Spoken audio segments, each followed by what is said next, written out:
Hi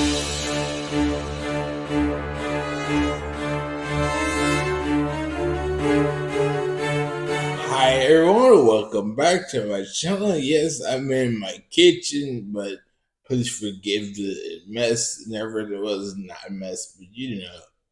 But my name is Daniel. I'm your host. Yeah. Guy in the chair. He said it! He said it! And today we're going to be hearing your critical trigger thoughts of episode 1 of the Acolyte. It was a train wreck. But let's hear it and enjoy. So enjoy. Another day, another chance to witness the horrific spectacle of Disney prodding and kicking the bloated corpse of Star Wars in the desperate hope that it'll let out a burst of flatulent gas which they can pretend is a sign of life. In this case, our latest desperate prod of the corpse is the Acolyte, possibly the most unanticipated and unwanted Lucasfilm project since Willow. A spin-off from the disastrous High Republic books that nobody read, starring a bunch of characters nobody cares about, played by actors that nobody's heard of, and helmed by a woman that nobody seems to like. Really, what can I say about the Acolyte that would make you want to watch it?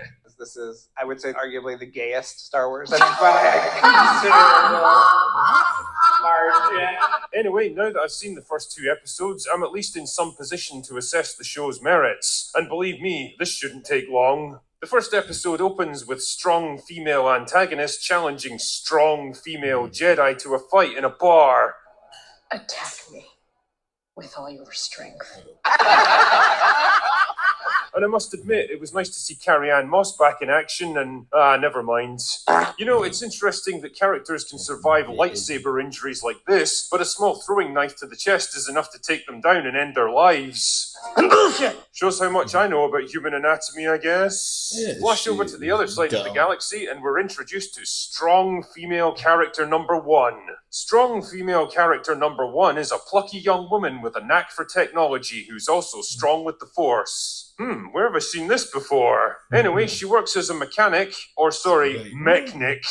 You serious? On the outer hulls of space freighters, doing the usual stuff like repairing power couplings and putting out fires? Sure, yeah, okay. I guess fire in the Acolyte doesn't need oxygen like in other shows because it no longer has the patriarchy holding it back. You go, girl fire. Things are going great for her until she gets arrested by dumb male character and strong female character number 2 for the murder of strong female Jedi. See, it turns out that strong female character number 1 and strong female antagonist are actually twin sisters, and so naturally people mix them up after the murder of strong female Jedi. And what is all of this based on, you might ask? Why, the eyewitness testimony of the bartender where strong female Jedi got killed. Not DNA samples, which actually would have made more sense since they're twins, not hologram recordings or security footage, just a guy who saw a young woman kill strong female Jedi. Now, you probably don't need me to tell you that eyewitness testimonies can be notoriously inaccurate, especially in highly stressful situations where our brains release all kinds of chemicals and stimulants to try to keep us alive. Chemicals which often cloud our judgment and blur our memory, making us not particularly reliable when it comes to accurate recollection of people and events. I mean, given that he's an alien, I'd have to assume as well that his description of the suspect would probably have boiled down to a young black human female with her hair in braids. Now, in a galaxy composed of thousands of colonized planets, there'd have to be literally billions of people who fit that description, yet apparently this was enough to bring them straight to strong female character number 1. Like, how?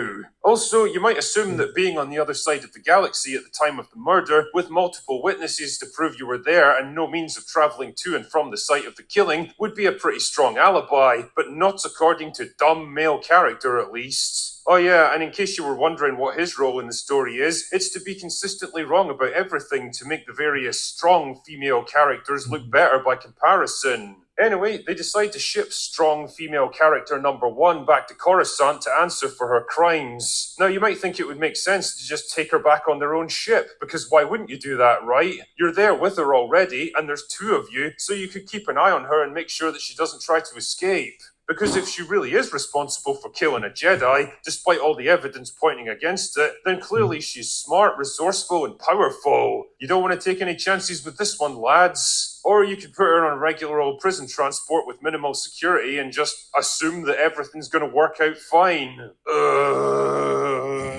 And wouldn't you know it, within about 2 minutes, the other convicts stage a prison break, overpower the one and only guard droid on board, and leave her alone to crash land on the planet. Which she survives because an uncontrolled crash from orbital velocity is definitely the sort of thing you can walk away from. Anyway, back on Coruscant, we're introduced to Squid Game Guy, who receives word from strong female character number 3 that strong female character number 1's ship has crashed. They know this because they picked up the escaped prisoners from the escape pod, but they haven't gotten around to investigating the crash site yet, and are thinking about sending out probe droids to take a quick look. Okay, back up a second because I really want to go over this one. If you recovered these prisoners from the escape pod and brought them all the way back to Coruscant, that must mean that you already had at least one Republic ship in orbit around the planet to recover the escape pod in the first place. So you're telling me that instead of investigating the crash site for survivors, which would have been on the planet directly below, you instead brought the prisoners all the way back to Republic headquarters and then asked for instructions? So, like, are you retarded or what? Also, if strong female character number 3 looks familiar to you, you might recognize her as showrunner Leslie Headland's wife. I'm sure that had absolutely nothing to do with her casting in this show, just like James Gunn doesn't let family connections influence his casting choices either. Anyway, Squid Game Guy decides that he wants to take a look at the site for himself, because strong female character number 1 was his Padawan once upon a time. So he rounds up dumb male character and strong female character number 2 and heads off to the crash site to investigate, and almost immediately runs into her after ripping off a scene from The Fugitive. Then he explains that strong female antagonist is definitely dead because he saw her die in a fire when she was a kid, so strong female character number 1 is the only person who could possibly have committed this crime. But then strong female character number 1 is like, I didn't do it, trust me bro, and he's like, well, I'm convinced. Fuck me, you're easy to win over, aren't you? It's good to see that a Jedi Knight won't listen to evidence, logic, or reason, but a single unverified claim by a woman with absolutely no reason to be truthful is enough to totally change his perspective. Like, I'm very much in the camp that rational evidence would be enough to exonerate her in this case, but if you're not even willing to listen to that, and are still convinced that her twin sister died because you apparently saw it happen, then what other conclusion can you draw here? You know, here's a crazy idea. How about you do that forced mind-reading thing that you did earlier with one of the escaped prisoners? That would clear up everything pretty quickly. Either she would open her mind to you and you'd be able to tell if she was innocent or guilty, or if she tried to block you, it would be a pretty strong indication that she was trying to cover up her own guilt. But nah, one quick conversation's enough to change his mind, I guess. Meanwhile, strong female antagonist goes for a walk on a beach and meets up with Discount Venom, who delivers what may be one of the most nonsensical monologues in the entire show. Steel or laser are no threat to them. She literally did kill a Jedi with a fucking blade less than 30 minutes ago. Like, do these people even read their own scripts? Do they even think about what they're writing? Then he ignites a red lightsaber for no other reason than because they want you to know that he's a Sith, and that's it. That's episode 1 over.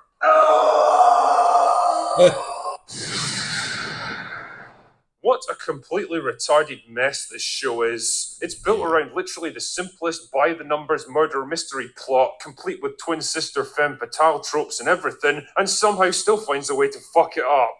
And it's all held together by insane coincidences, ridiculous contrivances, and decisions that run contrary to logic and common sense. Andor showed us how a murder investigation can be conducted in a smart, gripping, tension-building way with a combination of deductive logic, interesting character moments, and explosive bursts of gritty action. You get the feeling they were trying real hard to emulate that tone and feel in this show. The only things they're missing are brains, creativity, imagination, and writing skill. And that's not the only problems at play here either. The acting is terrible, the fight choreography is weak, nobody looks like they actually want to be here, and the pacing is god-awful. The episode could probably have been wrapped up in under 20 minutes without all the pointless time-wasting travel backwards and forwards and redundant conversations telling us stuff we just saw happen. We're only 1 episode in so far, and I can already see how they're having to stretch the paper-thin plot to try to spin it out into 8 episodes. This show might aspire to be something like Andor, but it's more like Book of Boba Fett. And believe me, it only gets worse with episode 2, but I'm going to have to cover that in a separate video because I don't think my mind or my liver can handle too much of this stuff all at once. Anyway, that's all I've got for today. Go away now. Hey everybody, I hope y'all enjoyed his thoughts on the first Acolyte. I think Star Wars dead and buried, but I watch for entertainment. I find it funny. I love the bad dialogue and everything. It's to die for. Literally.